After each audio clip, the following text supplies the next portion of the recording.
You are raising your hands on Facebook posts and you are applying to contractor gigs left and right, but you are not landing the client. It's not because your niche is oversaturated, and it is not because you are not awesome. There are 3 pretty specific reasons why you're not getting hired.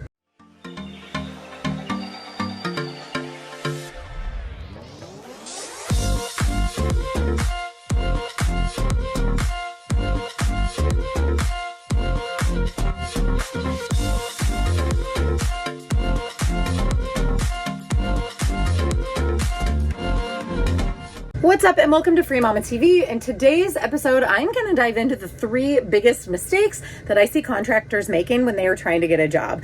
Who am I? Why can I talk about this? My name is Lauren Golden. I'm the founder of The Free Mama. I've been self-employed for almost 9 years. I have been hiring contractors and even hired full-time employees for the last 6 years. So I've been on both sides of the coin. I know what works. I know what it's like to try to stand out and get clients and get hired. I've also been through the hiring process when fielding applicants and seeing what's working and what isn't working, and ultimately, why did I hire that specific person? And that's what I want to sort of unveil today, lift up the rug, show behind the curtain of exactly what you need to know, because it's not actually that difficult and it's definitely not that time consuming. So these are massive missed opportunities for you to make sure that you land the client.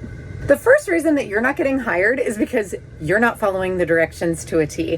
Following instructions is super duper important, because whether this is coming from a lead on Facebook who has a hashtag job op who is telling you how to follow up with them, whether that's filling out a Google form or contacting them through an application on their website, or even sending them a DM, or specifically asking you not to send a DM, there's always going to be details. And if you miss those details, I can tell you, as someone who has hired people, you are automatically disqualifying yourself. Read the application, their instructions, the Facebook post, wherever the job description is. Read everything really thoroughly. This is something that I know for a fact that people who are scouting and hiring on behalf of companies, it's something that they intentionally integrate into the application process so that they have a way of weeding through the applicants. When I hired an online business manager, we had hundreds of applications, and nobody wants to sit and go through all of those. So one of the fastest ways that people reduce that down to a smaller group of candidates is by seeing who's actually paying attention and following the instructions. Recently, I hired for a social media manager position. I had a link to the job description, which gave very specific instructions on how to apply. One of those steps was to email the certain contact information, which happened to be my email, with a very specific subject line. Anybody who didn't do that, their email automatically went in the trash. I did not even consider their application. Why? Because I knew I was going to get a high pool of people, and this is the fastest way to see if somebody is detail oriented and if they're capable of following instructions. On Facebook, I see this all the time, people saying, don't DM me about this role, and then someone in the comments will be like, I sent you a DM, and I'm like, oh my gosh, you can't do that. So this is something, again, it's free, it's easy, it requires 1 extra ounce of your energy to make sure you're being thorough and paying attention to each step that's part of the hiring process. This is whether you're an employee or a contractor, whatever you are applying for. If you're missing this step, you are in the majority of people who are getting not even considered as they're making their way down to a smaller group of applicants who actually will be paying attention. Okay, the second reason you're not getting hired is slightly less tangible, because there's different ways that this can be interpreted, but it's also the biggest way for you to stand out. And it's because you're not wowing them. If you are doing what everybody else is doing, so you're super vanilla, you're just going through the motions of following the instructions, which, by the way, is step 1, follow the instructions, but you're doing what everyone else is doing, you're not going to stand out.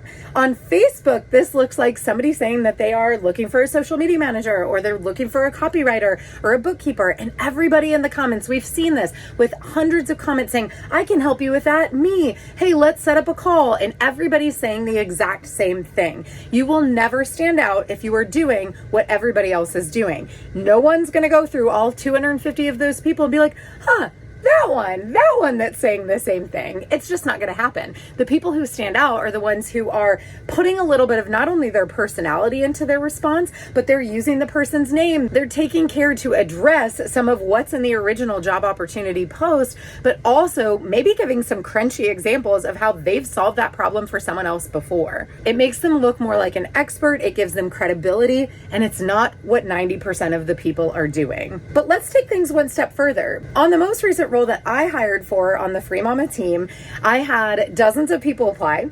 I had only a handful of people make it through answering all of the questions and following the instructions to a T, but only one person who applied took the time to make me a video.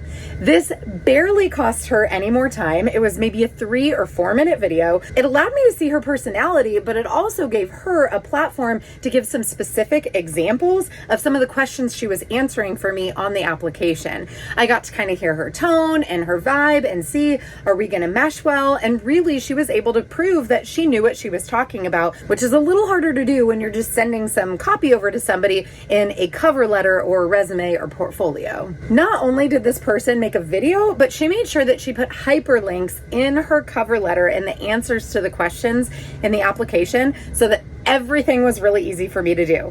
If you think about it, when an entrepreneur is hiring you for a role, regardless of what niche you're in, your job is to make that person's life easier in that area. So to get something where I'm not having to go dig, I'm not going and looking up examples of their work online, it's all right there. All I have to do is click a button. Again, it costs you very little time to wow them, but it can also showcase your organization, your attention to detail, and that you will in fact make their lives easier. These are really simple things, and yet I can tell you most people aren't doing them. And it may not seem like injecting your interests or personalities or fun facts about you is a way to wow somebody, but it is. If you don't want to be seen as a commodity where they could just go hire any bookkeeper and the work is going to get done, you have to build rapport from the moment that they're seeing you through an application or your comments, whether that's on video, social media, email, or in an actual application that's being submitted. Infuse little parts of yourself that make you unique, and that is another way that you are absolutely going to stand out. And here's your pro tip.